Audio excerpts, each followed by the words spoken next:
What's the matter? Nothing. Just daydreaming. Thinking about the Enterprise sailing off over the horizon to shores unknown. Searching for a land untouched by the Blight. Just like me and my dad planned. So if the worst came to the worst and every scrap of soil in the Twins turned black, we might still have a chance. That's what she was meant to be. You see, one last chance just in case we needed it. But now she's so close to being finished, I've realized I don't want her to be that. I don't want her to be just a lifeboat for us to cling to if things get desperate. I want people to sail aboard her by choice, not from the lack of it. In a world where we're not just trying to survive, but where we can actually live. I'm working on that. And I'll do everything I can to get you what you want. Don't you always? All right. My mind's made up. As soon as the Enterprise is fit to sail, I'm putting her under your command. Sod our plans, I'm trusting in yours. Are you sure about this? Something tells me it's what my dad would have wanted. He'd be proud of you. You were gonna visit his grave, weren't you? I was. And you can come too now that your little project is finished. Right. There's just one thing I need to finish up first. Won't be a mo. All right. I'll let Otto know you're coming. Meet us in the mess when you're ready. Aye, aye, Captain.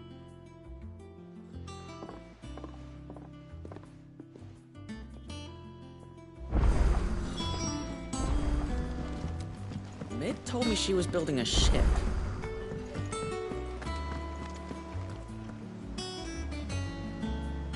All right, Clive.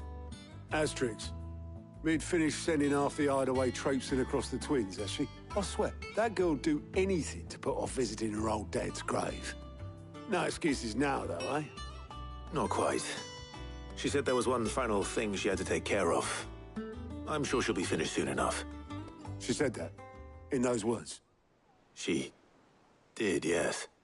Clive? Were you born yesterday or something? There is no thing. She'll probably be halfway to Canva by now. Mid. I might still be able to catch her.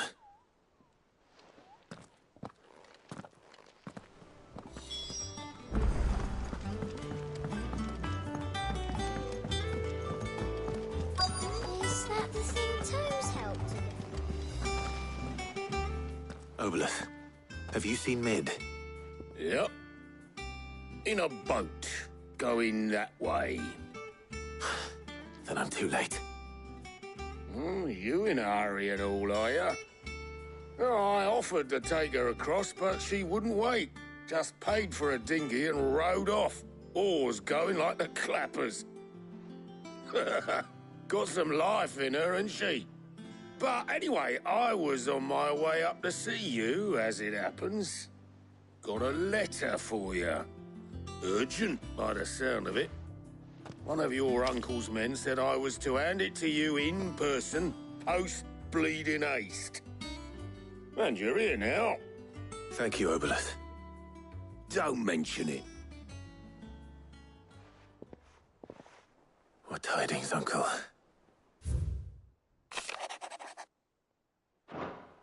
Trouble in Canva.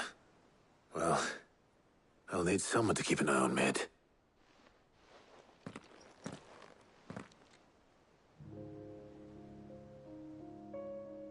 So what?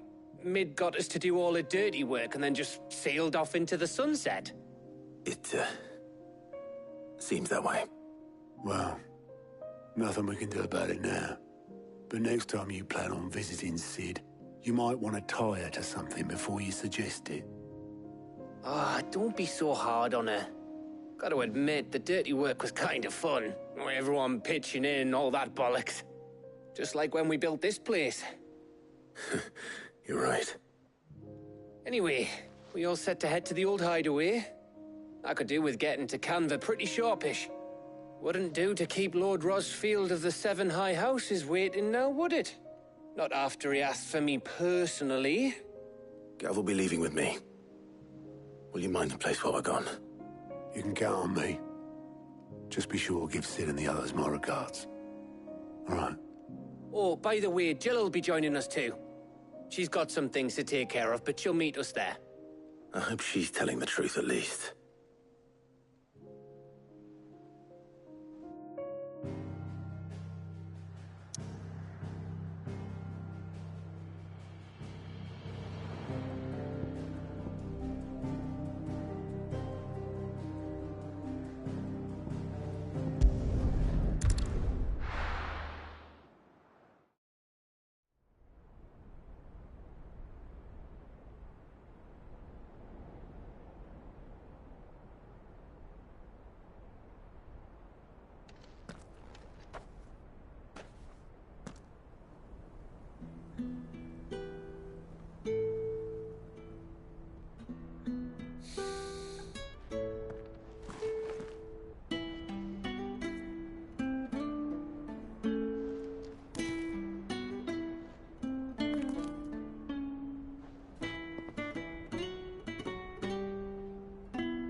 Well, Sid, I remember what you told me. But if no one is listening to what you have to say, you may as well not say it.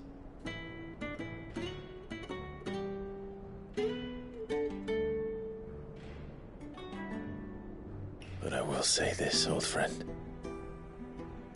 Hugo Cooker is gone. His shadow looms over us no longer. It's a pity the Phoenix can't be in two places at once.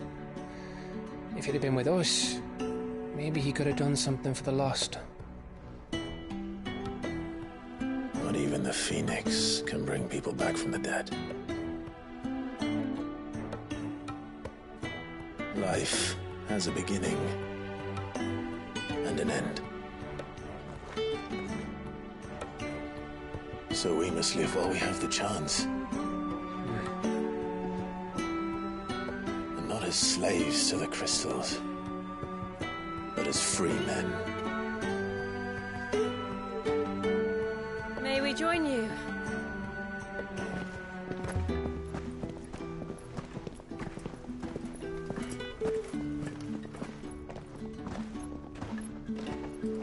Lady Karen, what a pleasant surprise.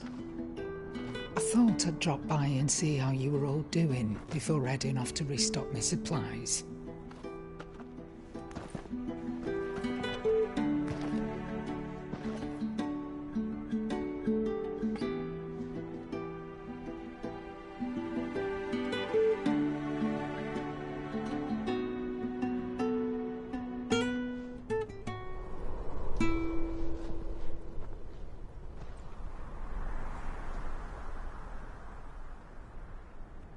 It wasn't the most scenic view back then, but it were never as bad as this. I know. The Blight marches on. And soon, there will be no escaping sights like these.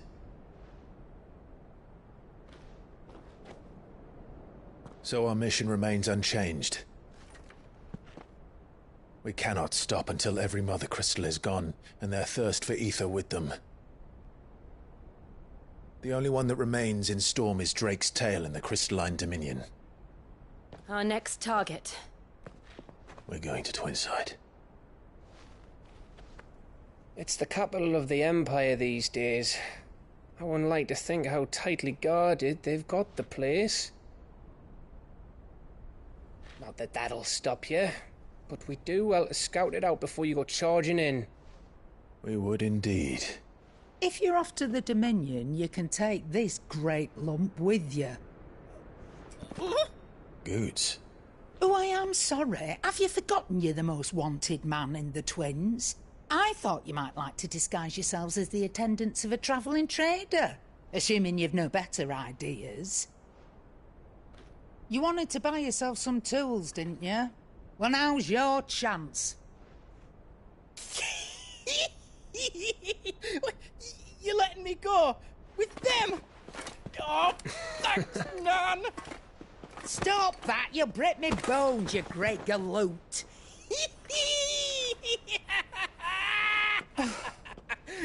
There's a caravan that runs back and forth between the Dominion and the Bocklad markets.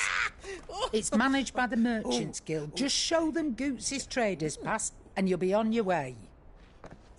It'll be a damn sight less risky than footing it the length of the Crystal Road. That's for sure. Thank you, Karen. And glad to have you with us, Goot. Okay then. I'll get me things and I'll meet yous there. See yous down in Bocklad. Get off! Me poor fingers! Jill, you're with me. Understood. And Gav, Already on my way, Captain.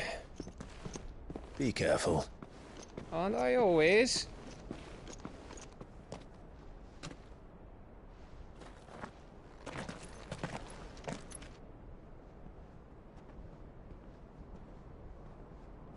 Do you see that, Sid?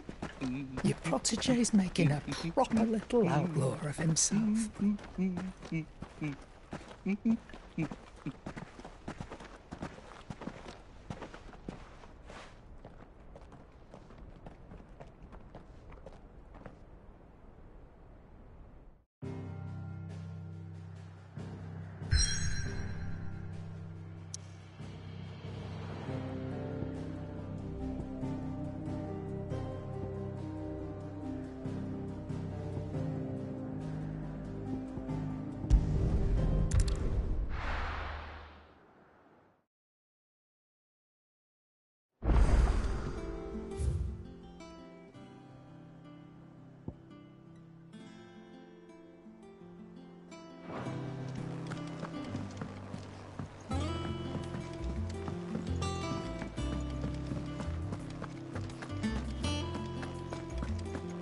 Crack the crystal too?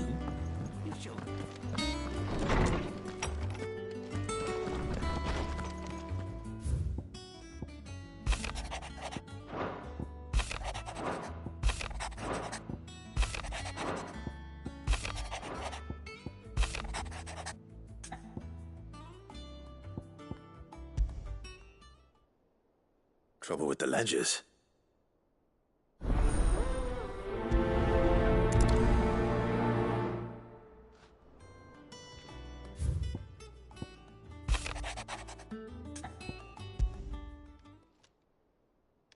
Hopefully it's nothing. But I should speak to Blackthorn just in...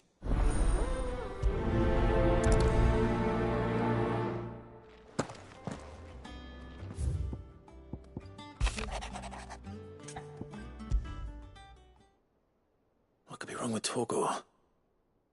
He seemed well enough when I last saw him.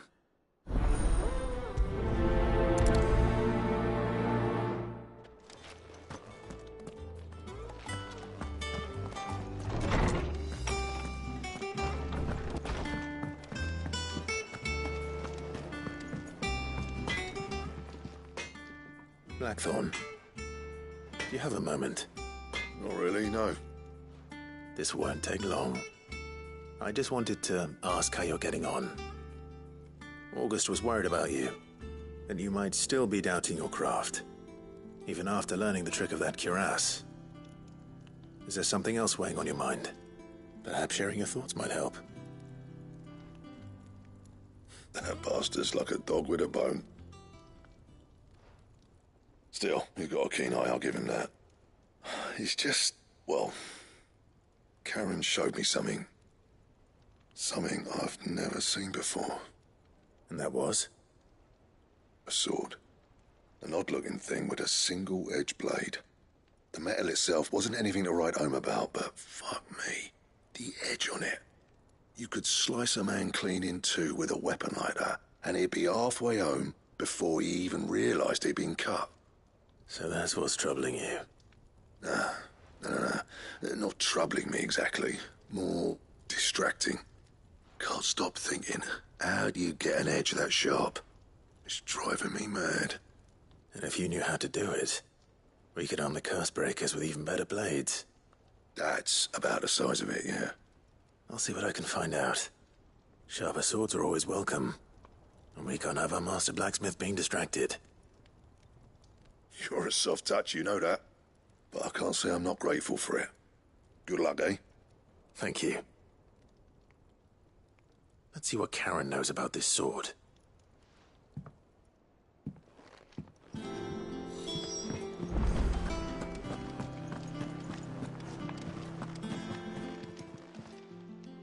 I got your note.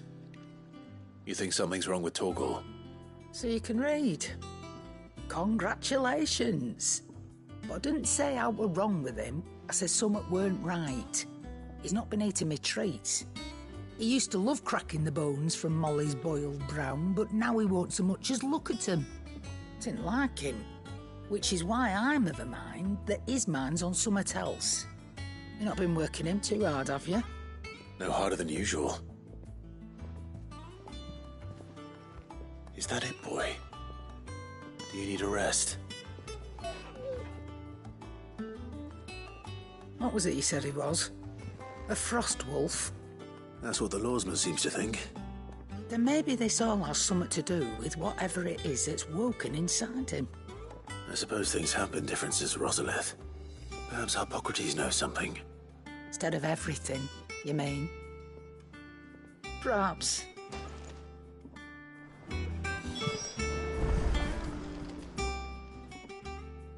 You're looking well, Karen. What do you want?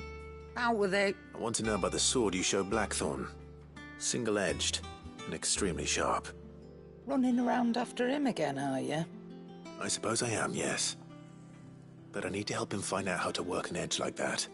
It's driving him to distraction. Little wonder, I suppose. There's not many like that make it as far as the twins, and those that do go straight into private collections. Which made it nice and easy finding a buyer. Can you tell me who bought it? Where is it now? You think I tell people who my clients are? Suppose you're not likely to go nicking him off me, are you now? Fine. If you stop mooning at me like that. Lord Ignac's the man you want. Dalmekian bloke. Collects weapons and the like. And he's got more money than sense, which is why he's one of my favourite clients. Reckon he'll still be at the inn in Dalamil, where I left him. Thank you, Karen. Oh, and he's a touch eccentric, if you take my meaning. I appreciate the warning.